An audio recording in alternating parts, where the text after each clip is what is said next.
The story of a man who asked for 100 dinars from Abul Fadl Abbas alayhi salam. Haj Sheikh Ali Raza Gol Muhammad Zanjani narrates, an Arab man was standing beside the holy shrine of Mola Abbas alayhi salam and was talking to him. He said, "Dear sir, I want you to give me 100 dinar. If you give it me, it is okay. Otherwise, I will go to the shrine of your brother Imam Hussain alayhi salam and complain about you."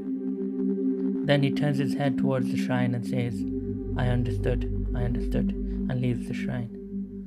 The Arab man goes to the bazaar and says to one of the shopkeepers, "Your master Abul Fazl has asked me to give you 100 dinar. He says, what is your proof?"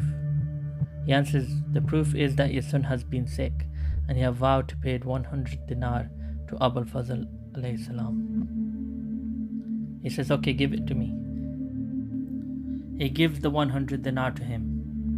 The narrator says, "I asked the Arab, 'How did you talk to Hazrat Abbas alayhi salam?'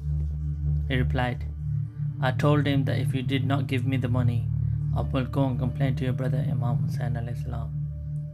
Then I saw that he appeared inside the burial chamber, sitting on a chair. And he gave me the order. I went to the bazaar and I received it."